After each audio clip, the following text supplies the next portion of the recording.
एक बार फिर से दुर्गा क्लासेज के ऑनलाइन क्लासेज में ऑनलाइन प्लेटफॉर्म पर आपका स्वागत है। प्रेरण द्वारा आवेशन इलेक्ट्रोस्टैटिक्स का पार्ट 4 अपना चल रहा था। थर्ड पार्ट तक अपन ने भौतिक स्पर्श द्वारा आवेशन और घर्षण द्वारा आवेशन पढ़ लिया था। आज बात करते हैं प्रेरण द्वारा आवेशन की। तो तीसरी जो स्टेप है आवेश की, आवेश उत्पन्न करने की विधि की, उसमें है प्रेरण द्वारा आवेशन।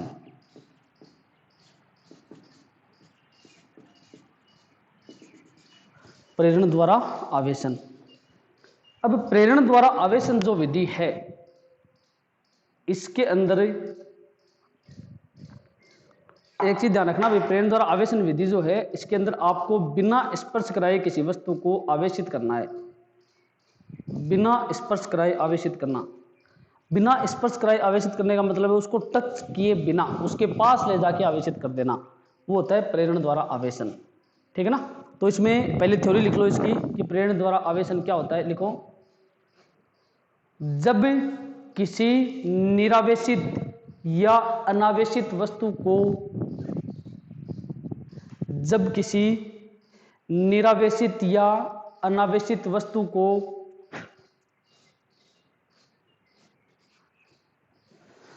निरावेशित या अनावेशित वस्तु को किसी आवेशित वस्तु से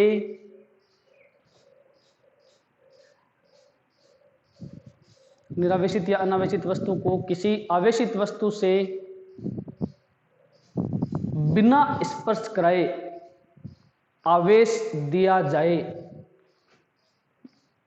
बिना स्पर्श कराए आवेश दिया जाए या आवेशित किया जाए, बिना स्पर्श कराए आवेश दिया जाए या आवेशित किया जाए,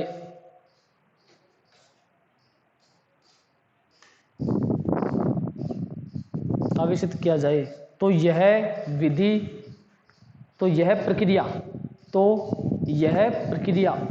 प्रेरण द्वारा आवेशन कहलाती है।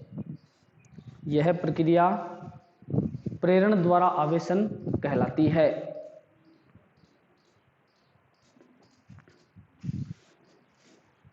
यह प्रक्रिया प्रेरण द्वारा आवेशन कहलाती है।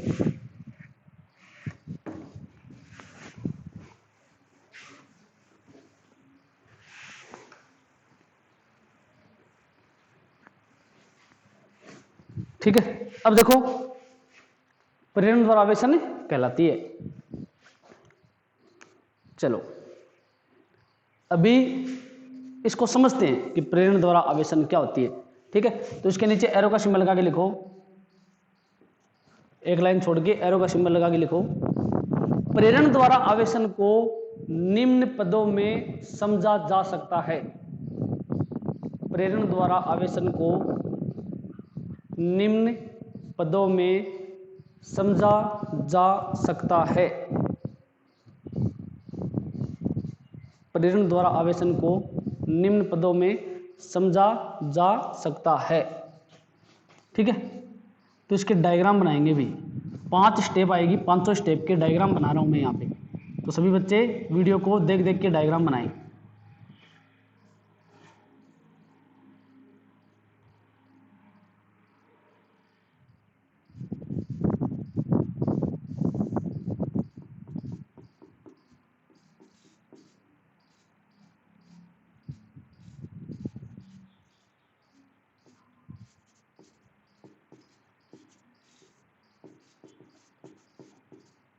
जैसा कि मैं पहले ही आपको बता चुका हूं कि आप लोगों को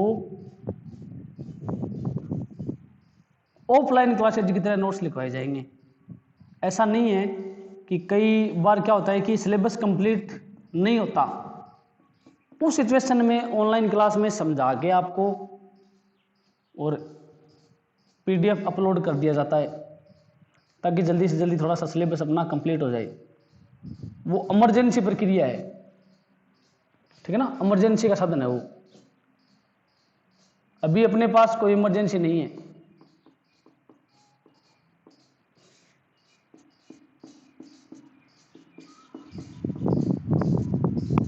ठीक है ना। जैसे क्लास में करते हैं ना कई बार ऑफलाइन क्लासेज में टीचर सिलेबस कंप्लीट नहीं हुआ, पीडीएफ दे दिया, समझा दिया बोर्ड पे पीडीएफ को। पिछली बार जैसे कोरोना में लगभग ऑफलाइन क्लासेज में इसी तरीके से सिलेबस हुआ था बच्चों का, ठीक है ना।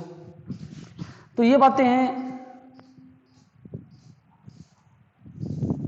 ऑफलाइन क्लासेज की तरफ पढ़ाएं तो आप देख देख के वीडियो में आराम से मोबाइल को टच करने की ज़रूरत नहीं पड़े आपको। जैसे ऑफलाइन स्कूलों में चलता है वैसे पूरा सिस्टम चलता रहे यहाँ पे।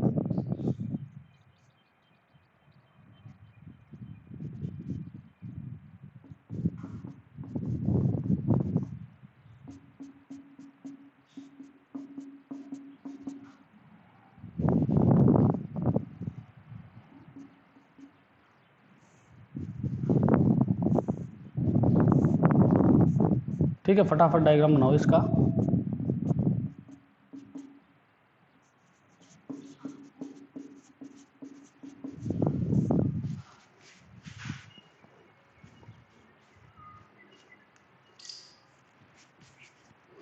ये इसकी तीसरी स्टेप है।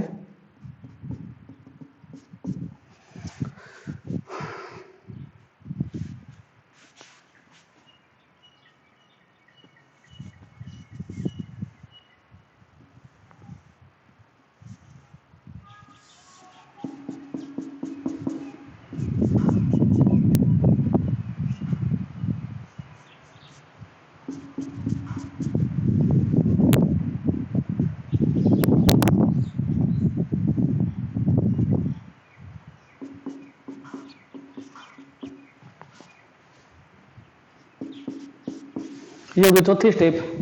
आगे चलो नीचे बना देता हूँ पांचवी स्टेप। आपको एक पेज पे ऐसे ही बनानी है, ठीक है ना। ऊपर नीचे मत करना, अगर जगह नहीं हो तो कर लेना वैसे।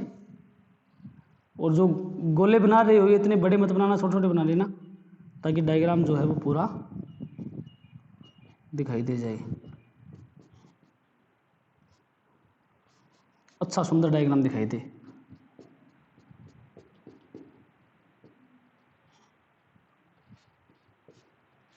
ठीक है, पांचों स्टेप मैंने आपको बना दिए। इन पांच स्टेप से प्रेरणा द्वारा आवेशन को समझेंगे। तो आपने ऊपर एरो का सिंबल लगा के लिखा था कि प्रेरणा द्वारा आवेशन को निम्न पदों में समझा जा सकता है। ठीक है, अब ये स्टेप मैं आपको समझा रहा हूं, ठीक है ना। डायग्राम बनाना है आपको तो वीडियो को रोक के आप डायग्राम बना सकते हो, कोई दिक्कत नहीं है। बीच में वीडियो को रोक लेना एक बार, उसके बाद में डायग्राम बना लेना। ओके, ठीक है। अब देखो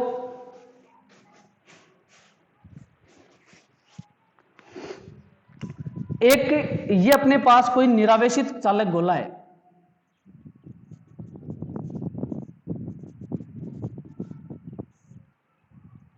निरावेशित चालक गोला है जो कुचालक स्टैंड पर रखा हुआ है। समझो बात को, ठीक ना। डायग्राम बना लेना, वीडियो को एक बार रोक लेना, रोक के डायग्राम दे फोटो खींच लेना, स्क्रीनशॉट लेके। स्क्रीनशॉट तो वैसे एप्लीकेशन से लिया ही नहीं जाएगा, स्क्रीनशॉट ले नहीं सकते आप। बाकी वीडियो को रोक के, ठीक है ना, और स्क्रीन को वैसे कैसे भी करके आप डायग्राम बना लेना। पता ही आपको डायग्राम ज़्यादा हार्ड नहीं है, ठीक है। वरना मैं समझा रहा हूँ, समझते जाओ, डायग्राम बनाते जाओ। निरावेशित चालक गोला बी है, निरावेशित गोला बी है, ये किसी कुचालक स्टैंड पर रखा हुआ है। ठीक है, कुचालक स्टैंड पे रखा हुआ है। फर्स्ट स्टेप में तो क्या लिखोगे, माना एक निरावेशित चालक गोला बी कुचालक स्टैंड पर स्थित है। सेकंड स्टेप क्या हो गई, अब बी के निकट आपने धनावेशित छड़ ए, आप इसके निकट लेके आते हो। तो जब बी के निकट धनावेशित छड़ ए लाए, ठीक है ना, धनावेशित छड़ ए लाए। अब धनावेशित छड़ ए कहां से आई, 10-10 रगड़ प्रचंडता। क्यों 10-10 रगड़ प्रचंडता, घर्षण द्वारा आवेशन से कांच की छड़ को आपने धनावेशित कर लिया। ठीक है, वो रगड़ने के बाद में कांच की छड़ धनावेशित हो गई। या कैसे तैसे करके, जैसे भी करके प्रक्रिया, आवेशन की प्रक्रिया मैं आपको बता चुका हूं पहले, ठीक है ना। या कांच के छड़ को आपने रेशम के कपड़े से रगड़ा तो कांच की छड़ धनावेशित हो गई, तो उसमें भी उस प्रकार से हो सकता है आवेश। ठीक है, तो ये चालक छड़ ए धनावेशित है, इसको बी के निकट लाओगे तो ए के निकट का बी का जो सरफेस है, जो पृष्ठ है, इसके ऊपर ऋणावेश उत्पन्न हो गया और बाह्य पृष्ठ पर हो गया धनावेश। ये प्रेरण द्वारा आवेशन प्रक्रिया है। मतलब ए का जो धनावेश है उसके कारण बी का जो आंतरिक पृष्ठ है वो तो हो जाएगा ऋणावेशित और बाह्य पृष्ठ क्या हो जाएगा, धनावेशित। ठीक है, अब यदि प्लस माइनस दोनों गोले बी के ऊपर रहे, प्लस माइनस दोनों गोले बी के ऊपर रहे तो प्लस माइनस कैंसिल, ये दोबारा से निरावेशित हो जाएगा। इसलिए आपको और बी के धनावेशित भाग को किसी वायर की सहायता से, किसी तार की सहायता से जोड़ के और धनावेशित भाग को भूसंपर्कित कर देते हैं, ठीक है ना, ताकि ये पूरा का पूरा धनावेश धरती में चला जाए और धरती के जो इलेक्ट्रॉन है उनके साथ रिकॉम्बिनेशन करके, ठीक है ना, उनके साथ पुनर्संयोजन करके और अपने आप नेग्लेक्ट हो जाए, निरस्त हो जाए, ठीक है। तो B जो है, B का धनावेशित भाग धरती में चला गया और या धरती के इलेक्ट्रॉन ने इनको खींच लिया, सीधी सी बात है, एक ही बात है, तो प्लस पूरा धरती में आ गया। अब इस भूसंपर्कित भाग को आप हटा दोगे, ठीक है ना, हटा दोगे तो A जो छड़ है, A जो छड़ है, इस A के निकट वाला B के पृष्ठ है, उसके ऊपर केवल ऋणावेश शेष रहेगा। A के निकट वाले B के पृष्ठ पर केवल ऋणावेश शेष रहेगा, ठीक है, ऋणावेश शेष रह गया। क्लियर यहां तक, ठीक है। अब ये प्लस माइनस आपस में एक दूसरे को आकर्षित करते हैं, ठीक है ना, प्लस माइनस आपस में एक दूसरे को आकर्षित करते हैं, तो A को आप हटा लोगे, तो A को हटाने के बाद में B के संपूर्ण भाग में ऋणावेशित उत्पन्न हो जाएगा, या ऋणावेश उत्पन्न हो जाएगा, ये ऋणावेशित हो जाएगी, ठीक है ना, ऋणावेशित उत्पन्न नहीं होगा, ऋणावेशित हो जाएगी, ठीक है। ये बात हो गई ऋणावेश प्रेरण द्वारा आप किसी गोले को बिना स्पर्श किए ऋणावेशित कर सकते हो। अब धनावेशित करना हो तो प्लस को माइनस करो, माइनस को प्लस करो, धनावेशित की जगह ऋणावेशित नाम लिख दो, ऋणावेशित की जगह धनावेशित नाम लिख दो, ठीक है। दो बातें याद रखनी है, अगर आप किसी चालक गोले को बिना स्पर्श किए ऋणावेशित करते हो तब तो ये स्टेप काम आएगी, और बिना स्पर्श किए धनावेशित करते हो तो इस स्टेप में जहां प्लस था वहां माइनस कर दो, जहां माइनस था वहां प्लस कर दो, तो ए की जगह क्या हो जाएगा ऋणावेशित छड़, बी की जगह क्या हो जाएगा, यहाँ पे क्या हो जाएगा माइनस, यहाँ पे क्या हो जाएगा plus, plus minus minus plus करना है, ठीक है ना। चलो, तो निम्न पदों में समझा जा सकता है, डायग्राम बना लिए पांचों, डायग्राम बनाने के बाद में नीचे एक नंबर स्टेप, मतलब एक नंबर पॉइंट लिखो, एक नंबर पॉइंट लिखो, माना एक निरावेशित या अनावेशित चालक गोला B कुचालक स्टैंड पर स्थित है। माना एक निरावेशित या अनावेशित चालक गोला B कुचालक स्टैंड पर स्थित है। माना एक निरावेशित या अनावेशित चालक गोला B कुचालक स्टैंड पर स्थित है, कुचालक स्टैंड पर स्थित है। कुचालक स्टैंड क्यों लिया है, सोने चांदी लोहे पीतल का काम में क्यों नहीं लिया, क्योंकि अगर चालक काम में ले लेंगे स्टैंड को तो ये धरती में आ जाएगा इसका आवेश, तो अपने को तो गोले को आवेशित करना है, इसको धरती में नहीं भेजना, तभी यहाँ पे मैंने तार जोड़ा है, वरना यहाँ पे अगर चालक स्टैंड ले लेते तो पूरा का पूरा आवेश है वो धरती में आ जाता। तो निरावेशित चालक गोला B कुचालक स्टैंड पर स्थित है, एक नंबर स्टेप हो गई। दो नंबर पॉइंट, दो नंबर पॉइंट, दो नंबर पॉइंट में लिखो, अब चालक गोले B के निकट कोई धनावेशित चालक छड़ कैपिटल A लाई जाए। अब चालक गोले B के निकट कोई धनावेशित चालक छड़ A लाई जाए। अब चालक गोले B के निकट कोई धनावेशित चालक छड़ A लाई जाए तो A के निकट वाले B के पृष्ठ पर ऋणावेश, तो A के निकट वाले B के पृष्ठ पर ऋणावेश, A के निकट वाले B के पृष्ठ पर ऋणावेश व A से दूर वाले B के पृष्ठ पर धनावेश, व A से दूर वाले B के पृष्ठ पर धनावेश प्रेरित हो जाता है। एक A के दूर वाले B के पृष्ठ पर धनावेश प्रेरित हो जाता है। थर्ड स्टेप में लिखो, थर्ड स्टेप में लिखो, प्रेरित हो गया ना। थर्ड में क्या करेंगे, इसको भूसंपर्कित भाग वाली बात लिख देंगे, तो इसके नीचे 3 नंबर लगा के थर्ड स्टेप में लिखो, थर्ड स्टेप में लिखो, अब अब यदि गोले B के धनावेशित भाग को भूसंपर्कित कर दिया जाए, अब यदि गोले B के धनावेशित भाग को भूसंपर्कित कर दिया जाए, धनावेशित भाग को भूसंपर्कित कर दिया जाए, भूसंपर्कित कर दिया जाए,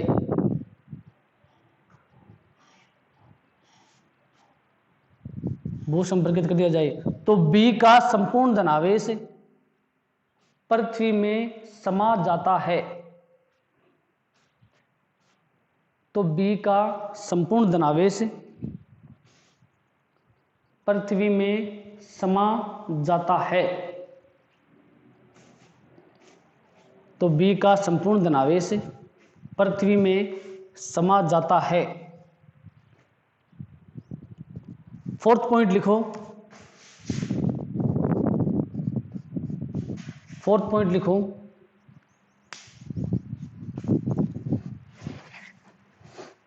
फोर्थ पॉइंट लिखो, अब यदि भूसंपर्कित हटा लिया जाए, देखो इसमें हटा लिया भूसंपर्कित, अब यदि भूसंपर्कित हटा लिया जाए, अब यदि भूसंपर्कित हटा लिया जाए,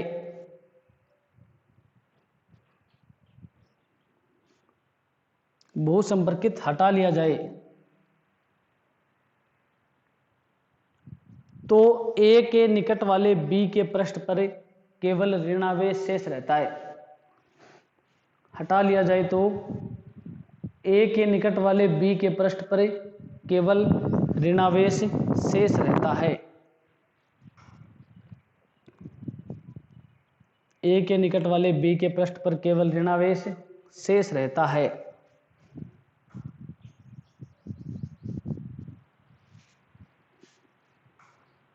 A के निकट वाले B के पृष्ठ पर केवल ऋणावेश शेष रहता है।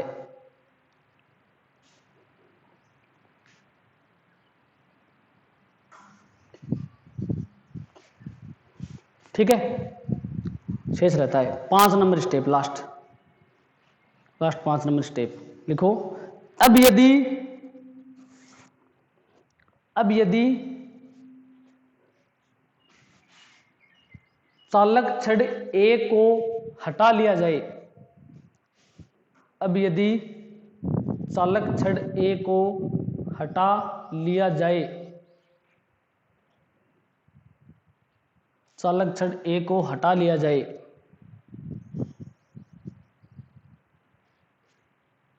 हटा लिया जाए, तो यह ऋणावेश गोले B के संपूर्ण भाग में फैल जाता है। हटा लिया जाए तो यह ऋणावेश गोले B के संपूर्ण भाग में फैल जाता है।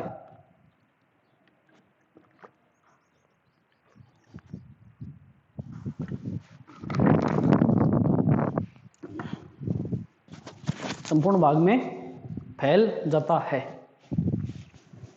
ठीक है, अब इसके नीचे 5 नंबर स्टेप जो आपने लिखी थी, इसके नीचे एरो का सिंबल लगा के लिखो, एरो का सिंबल लगा के लिखो। इस प्रकार एक निरावेशित चालक या चालक गोले को,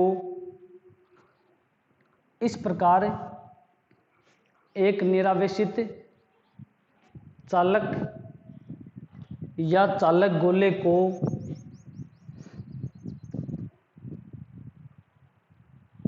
को बिना स्पर्श किए ऋणावेशित किया जा सकता है।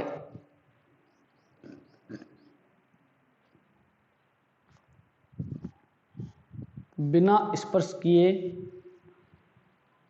ऋणावेशित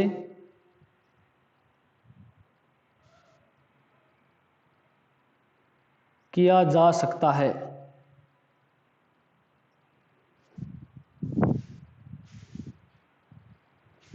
जा सकता है।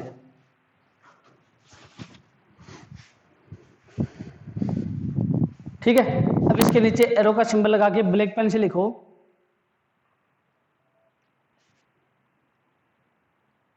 एरो का सिंबल लगा के ब्लैक पेन से लिखो। अब यदि गोले बी को धनावेशित किया जाए, धनावेशित करना हो, ठीक है ना, अब यदि गोले बी को धनावेशित करना हो,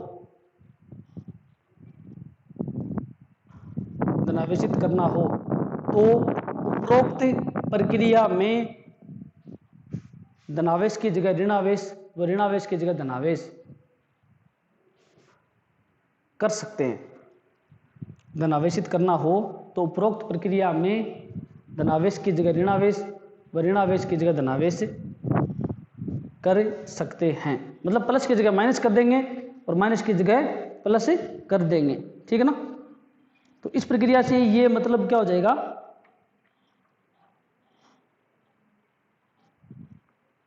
धनावेशित हो जाएगा, ठीक है। चलो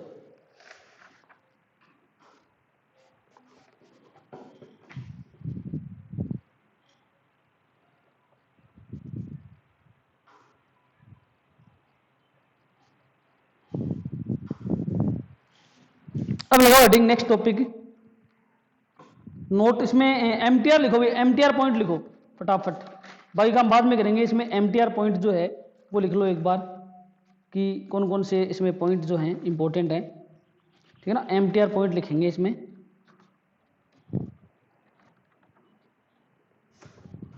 ठीक है ना। एमटीआर पॉइंट, एमटीआर का मतलब है कि क्या क्या होता है क्या नहीं होता, ठीक है।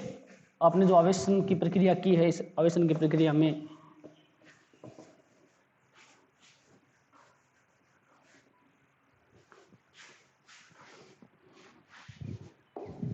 चलो फर्स्ट एमटीआर में फर्स्ट पॉइंट देखो, आवेशन की प्रक्रिया में इलेक्ट्रॉन की महत्वपूर्ण भूमिका होती है, धनावेश या प्रोटॉन की नहीं। फर्स्ट पॉइंट लिखो, आवेशन की प्रक्रिया में इलेक्ट्रॉन की महत्वपूर्ण भूमिका होती है, आवेशन की प्रक्रिया में इलेक्ट्रॉन की महत्वपूर्ण भूमिका होती है, धनावेश या प्रोटॉन की नहीं। इलेक्ट्रॉन की महत्वपूर्ण भूमिका होती है, धनावेश या प्रोटॉन की नहीं, ठीक है। 2 नंबर बात लिखो, 2 नंबर बात लिखो। अब देखो अपने क्या किया है, आप लोगों ने और इसको या किसी वस्तु को आवेशित किया है, रगड़ा, भौतिक स्पर्श द्वारा आवेशन किया, प्रेरण द्वारा आवेशन किया, तो रगड़ेंगे आवेश देंगे तो कुछ तो इस वस्तु के द्रव्यमान में परिवर्तन होगा। द्रव्यमान में परिवर्तन का मतलब है कि आपके पास सपोज करो कि कोई लोहे की वस्तु है, उसको आप रगड़ रहे हो, किसी दीवार से रगड़ रहे हो, तो रगड़ने के बाद में उसका वजन मामूली चाहे 0.1 ग्राम ही कम हो या 0.00 कुछ कम हो, लेकिन कुछ तो उसका वजन कम हो गए, उसका कुछ पार्ट तो आप घर्षित करोगे, रगड़ोगे तो कुछ पार्ट तो खत्म हो ही जाएगा, ठीक है ना। आपके शरीर है, आपके शरीर में सपोज करो आपका वजन है 50 किलो है, तो आपकी ये अंगुली कट गई, ये अंगुली को आप रगड़ रहे हो तो 0.0001 ग्राम ही कम हो, लेकिन कुछ वजन तो कम होगा आपका, इसको रगड़ोगे या इसको काट के फेंक दोगे, कुछ तो कम होगा वजन, ठीक है। तो जब आप एक वस्तु को आवेशित करोगे तो सपोज करो वो वस्तु निरावेशित थी और उसको आपने धनात्मक आवेश दे दिया, ठीक है ना, धनात्मक आवेश दे दिया, तो इसका मतलब क्या हुआ कि आपने उसको कुछ तो मतलब उसका द्रव्यमान कुछ तो बढ़ाया होगा, ठीक है ना। अब धनात्मक आवेश का मतलब आप प्रोटॉन से बात कर सकते हो कि सर हमने प्रोटॉन दे दिया या ऋणावेशित दे दिया, इलेक्ट्रॉन दे दिया, तो इलेक्ट्रॉन का द्रव्यमान तो होता होगा, कुछ तो द्रव्यमान होता होगा इलेक्ट्रॉन का, ठीक है ना। तो प्रोटॉन का द्रव्यमान, इलेक्ट्रॉन का द्रव्यमान 9.1 × 10⁻31 किलोग्राम, 1.67 × 10⁻⁻, मतलब 27 किलोग्राम, इस तरीके से कुछ ना कुछ इनका द्रव्यमान वगैरह होता है, तो इसके द्रव्यमान में कुछ ना कुछ परिवर्तन होगा। अब -31 × 10⁻⁻31 10⁻⁻27 10⁻⁻30 35 जितनी भी पावर ऊपर है उस पावर के अकॉर्डिंग इसका द्रव्यमान है वो चेंज होगा, चाहे वो पॉइंट में ही हो, 0.00000000 कितने भी 0, 30 बार 0, 40 बार 0 आगे 1 आएगा, तो चाहे मामूली बहुत हो, कुछ ना कुछ परिवर्तन है वो अवश्य होता है, ठीक है। तो 2 नंबर बात लिखो इसमें, एमटीआर पॉइंट में 2 नंबर बात लिखो, आवेशन की प्रक्रिया में आवेशन की प्रक्रिया में आवेशित वस्तु के द्रव्यमान में परिवर्तन अवश्य होता है। आवेशन की प्रक्रिया में आवेशित वस्तु के द्रव्यमान में परिवर्तन अवश्य होता है।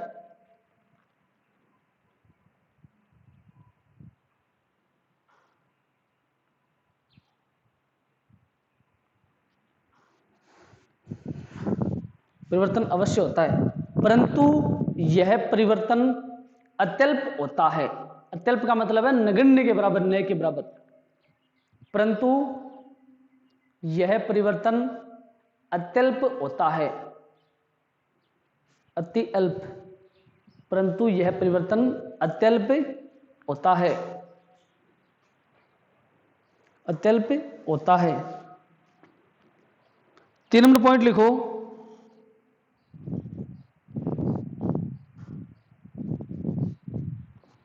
तीन नंबर पॉइंट लिखो, धनावेशित वस्तु के द्रव्यमान में कमी, धनावेशित वस्तु के द्रव्यमान में कमी, जबकि ऋणावेशित वस्तु के द्रव्यमान में वृद्धि हो जाती है। धनावेशित वस्तु के द्रव्यमान में कमी, जबकि ऋणावेशित वस्तु के द्रव्यमान में वृद्धि हो जाती है। धनावेशित वस्तु के द्रव्यमान में कमी, जबकि ऋणावेशित वस्तु के द्रव्यमान में वृद्धि हो जाती है, वृद्धि हो जाती है।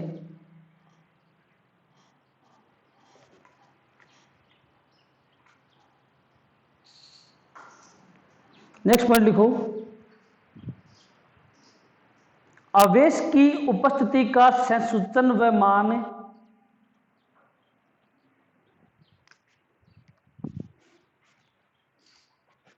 आवेश की उपस्थिति का संसूचन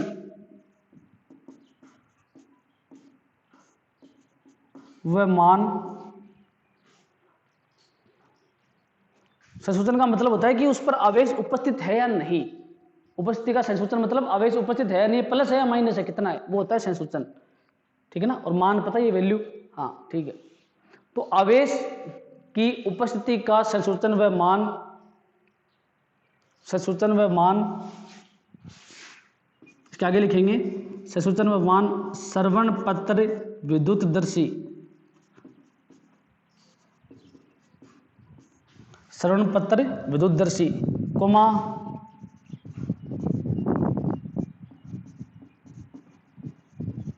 electrometer, comma electrometer, comma volt meter व प्रक्षेप धारामापी।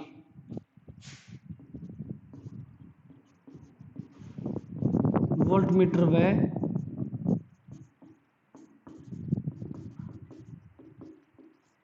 प्रक्षेप धारामापी।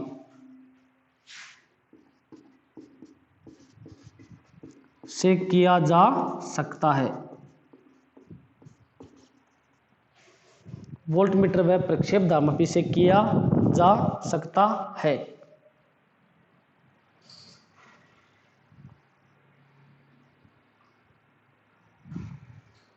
प्रक्षेप धारामापी से किया जा सकता है।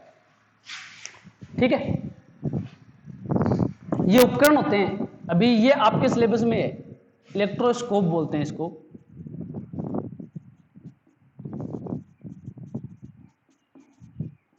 इलेक्ट्रोस्कोप, ठीक है ना, विद्युतदर्शी, गोल्ड लीफ इलेक्ट्रोस्कोप।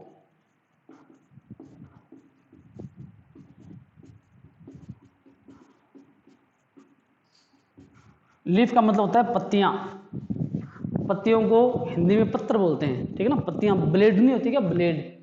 हाँ, तो श्रवण पत्र विद्युतदर्शी एक उपकरण है, इलेक्ट्रोमीटर भी उपकरण है, वोल्ट मीटर उपकरण है, प्रक्षेप धारामापी उपकरण है। ये तीनों आपके सिलेबस में नहीं है। ठीक है ना, इसका वर्णन सिलेबस में नहीं है, वैसे नाम तो आएंगे। वोल्ट मीटर तो आपको पता ही है, ठीक है ना। लैब में पड़ा होता है वोल्टमीटर जो वोल्टेज मापता है, तो उससे आप आवेश भी माप सकते हो। अलग अलग प्रकार के होते हैं, सभी अलग अलग प्रकार के उस तरीके से, ठीक है ना। 3 पॉइंट या 4 पॉइंट आपने लिख लिए अभी, ठीक है ना।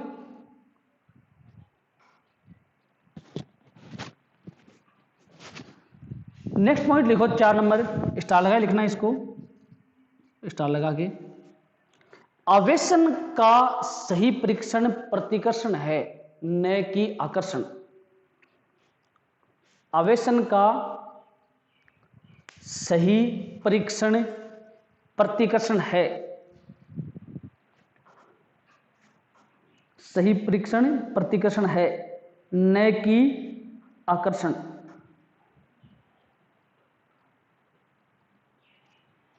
न कि आकर्षण, क्योंकि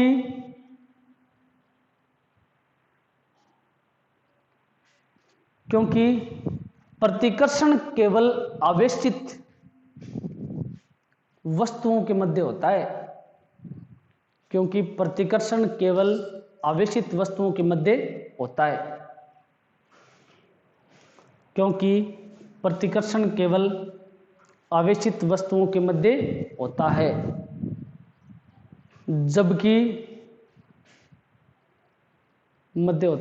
जबकि आकर्षण आवेशित व निरावेशित दोनों के मध्य होता है। जबकि आकर्षण आवेशित व निरावेशित दोनों के मध्य होता है।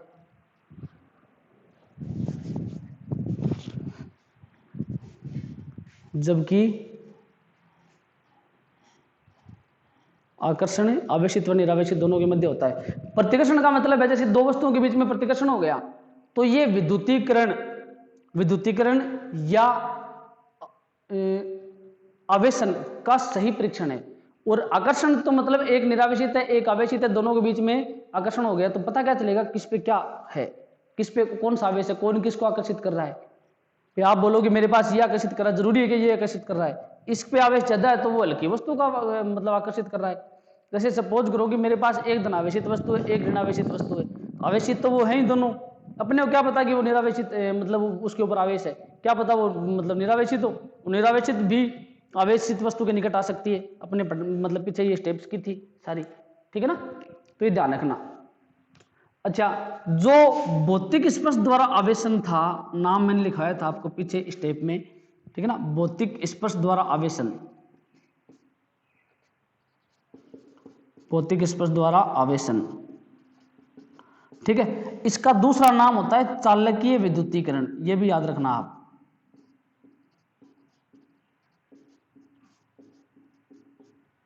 चालकीय विद्युतीकरण या इसको भौतिक स्पर्श द्वारा आवेशन बोल दो या चालकीय विद्युतीकरण बोल दो, एक ही बात है, ठीक है ना, इसमें कंफ्यूज होने की जरूरत नहीं है, ठीक है।